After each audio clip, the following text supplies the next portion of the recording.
हलूं त हैदराबाद में कोरोना विघे वधीक 4 मरीज़ फ़ौत थी विया आहिनि। 140 नवां केस ज़ाहिर थिया आहिनि। अहम ख़बर ॾियूं पिया कि हैदराबाद में सिहत खाते जो चवण आहे त ज़िले में कोरोना विघे फ़ौतुनि जो अंग 535 थी वियो आहे, जॾहिं त सिहत खाते मूजिबि ज़िले में एक्टिव केसनि जो अंग 1778 थी वियो आहे। इहा अहम ख़बर नाज़रन सां शेयर कयूं पिया त हैदराबाद में कोरोना विघे वधीक 4 मरीज़ फ़ौत थी विया आहिनि। 140 नवां केस ज़ाहिर थिया आहिनि। इन हवाले सां नाज़रन खे ॿुधाईंदा हलूं त सिहत खाते जो चवण आहे त ज़िले में कोरोना विघे फ़ौतुनि जो जेको अंग आहे 535 थी वियो आहे, जॾहिं त सिहत खाते मूजिबि ज़िले में एक्टिव केसनि जो अंग 1778 थी वियो आहे। कोरोना जे हवाले सां नाज़रन खे अहम ख़बर ॾियूं पिया, अपडेट कंदा हलूं त हैदराबाद में कोरोना विघे वधीक 4 मरीज़ फ़ौत थी विया आहिनि, जॾहिं त अंग 140 थी वियो आहे।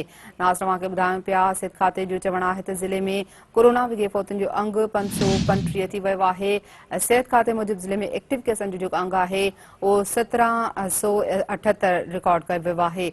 इहा अहम ख़बर अवां सां शेयर कयूं पिया। हैदराबाद में कोरोना विघे वधीक 4 मरीज़ फ़ौत थी विया आहिनि, जॾहिं त 140 नवां केस बि ज़ाहिर थिया आहिनि।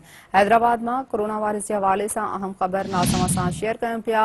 हैदराबाद में कोरोना विघे वधीक 4 मरीज़ फ़ौत थी विया आहिनि, जॾहिं त कोरोना वायरस जा 140 नवां केस बि ज़ाहिर थिया आहिनि।